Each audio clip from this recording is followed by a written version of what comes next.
Hey guys, Xaryu here bringing you a quick video on how to glyph as a Frost Mage in 6.03, I believe is the current patch.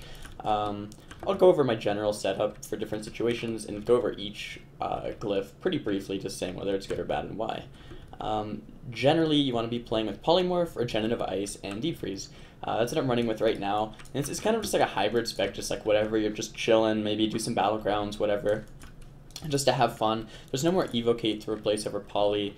They took that out of this expansion. You don't have Evocate at all as a Frost Mage, but basically I'll go over these three real quick, and then I'll go over all of them. So Glyph of Polymorph removes the dots on a target. So this is just really good if you're playing twos with a Rogue, a Warrior, a Feral, anything that has bleeds. Battlegrounds, you want to, kill the FC on Warsong Gulch, but you need to sheep the healer. The healer has dots from some random Warlock. Just a good all-around glyph if you want to guarantee your polys are going to stick.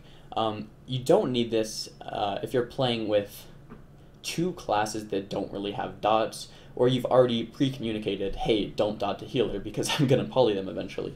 So if you've already established that dots aren't going to be an issue, then you can take this off. So say you're running with like a Warlock, but he's never dotting the healer or something like that, you could consider removing this, but I generally like to keep it just because it makes my polymorph feel like it just is always going to land, no matter what, whether we swap targets or, whatever we plan to do during the game.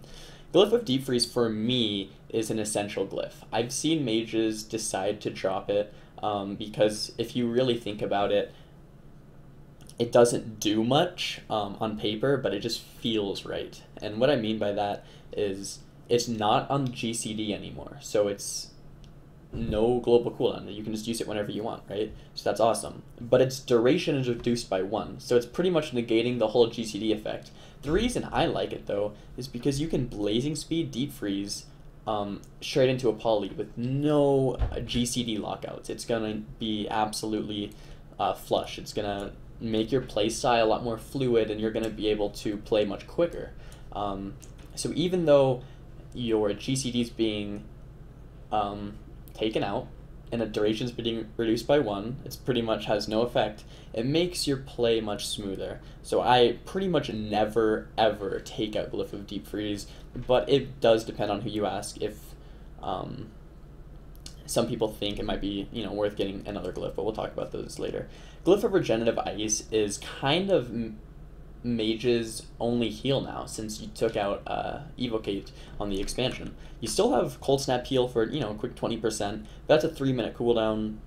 This is kind of reminds me of like an Evocate from last expansion. You sit in your ice block and it's going to heal you up 4% every second. If you want, you can even pop Amplify Magic beforehand, something like that, and you're going to regen a lot of health. So this is extremely important for dueling. Like, you need it for dueling.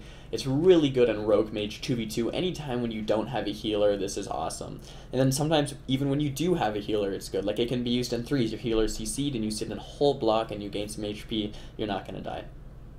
However, I would consider replacing it with the old Ice Block glyph, where you're immune to all spells for 3 seconds. If you're in 3s fighting like a Wizard Cleave, something like that, Shadow Priest Mage, Mage Warlock, any double caster, the 3-second immunity is going to be like insanely good still.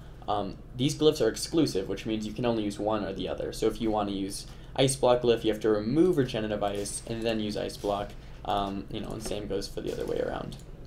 I generally like to keep it this way. So let's go over all of the glyphs. What could you replace Poly with? What could you replace this with? Blink, makes your Blink go further. It's not that good. Mage glyphs this expansion are pretty stale, just in general. So Cone of Cold is a snare. You don't want it to do much damage. It's never going to be a damage spell unless they change the whole, design of it.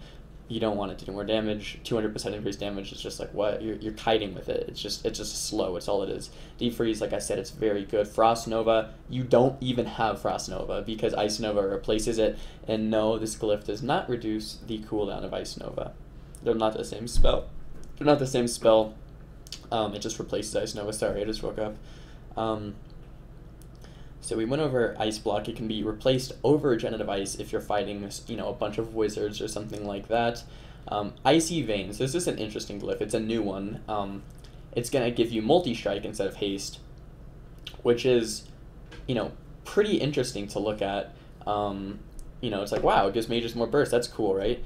Yeah, maybe if you really like want to reels, like this is maybe a good, you know, glyph to take. But the way I look at it is multi-strike is nothing guaranteed. It just really isn't. You know, you might do more damage or you might not. Haste is a guaranteed 30% haste. You know, no spell pushback. You're going to be able to get more CC. You know, start of the game, you can just pop the Icy Veins, get a couple quick spell steals out, get a quicker ring off. Everything is just sped up. And having that type of haste in the opener is just really, really powerful. So, you know, like I said, I'm probably not going to be using this glyph too much, but in a case where you do want to just do insane amounts of damage, I could see you taking it maybe over Poly if you want. So Poly, you know, I already went over that. It's really good. This is maybe good for some RBG situations, rated battlegrounds, where you're trying to just maximize your mobility. But other than that, Blink has 2 charges, but you can't use it while stunned. It's like, you use Blink to get out of stuns. You know, that's the purpose. So not very good in arena, not very good in duels, not very good in anything. You can maybe, there's 2 places I could think of to use it. RBGs if you're trying to quick cap a node, or the second place is dueling versus in-hand shamans since they don't have any stuns. But any other class is like a stun. So Regenerative Ice, we went over, it's pretty good. Remove Curse, in the past it was 15% damage increase after removing a curse. Now it's 5%. It's pretty trivial. Having to use a GCD just to get 5% damage, maybe if you're like MLS mirrors or something and you really don't think you're gonna die, but at the end of the day, I just don't think the 5% is really worth it. Maybe an extra spell steal, use that global on maybe getting another poly off, something like that. Glyph of spell steal is really appealing in duels. Being able to retain health is pretty much everything in a duel. So most of the time, since you don't have any dots yourself anymore as a mage, you can replace polymorph with spell steal in a duel. So you have, whenever you ice block, you're getting a shit ton of health. Whenever you're cold snapping, you're gaining a lot of health. And then you can amp magic, spam spell steal, gain a lot of health. You can band-aid, you can poly, you can eat. It's very hard to kill you with all these health regeneration glyphs. So spell steal is really nice in a duel. You can use it in 2s, but I generally like to stay away from it just because poly is so nice to be able to, you know, peel something that has dots already. No matter what you're playing with, really, unless it has literally no dots, which is like, what, double mage or something. It's not very good. Splitting Ice, yeah, it's great for RBGs. Other than that, it's just going to break your CC, really. It's good for maximizing like spread pressure too. Like if you're running MLS or like if you're just running some random cleave with like a Boomkin, like Boomkin Mage, and you just don't care about CC and you just want to do as much overall pressure, kind of like an RBG situation, then yeah, it's really good for maximizing damage. But if you're trying to burst things down very particularly, you want to CC, control one guy, and kill the other, like how mages should play, it's going to break your CC. You don't care about damage on an off target, you just want that main kill. Not very good. Water Ellie increases health, allows it to cast while moving, blah blah blah, not very good over any of these glyphs. Like it's just really not. If you control your water elemental, the moving while casting is not a big deal. It increases the health. In the current meta, Water Ellie is, you know, you don't have an issue. It's a 1 minute cooldown. By the time you get it out and it's fighting and maybe it dies, it has a couple seconds left, you can summon another one. It's not a big deal. Counterspell is the last one. I don't even have it. Might as well just cancel your cast before you counterspell. So it's just, your counterspell can now be cast while casting. It's just like, if you're going to counterspell, like I have a macro, / stop casting. It stops my cast and counterspells instantly no matter what. So I think this is kind of like a waste of a glyph as well. The rest are fire and arcane glyphs. That's about it for Frost Mage glyphs, guys. I hope you enjoyed. Make sure to comment, like, and subscribe. I'll see you guys next time. Hey guys, one more quick thing. If you enjoyed this video, click on the link above my head. There's an annotation to my last video where we go over mage talents. Thank you so much.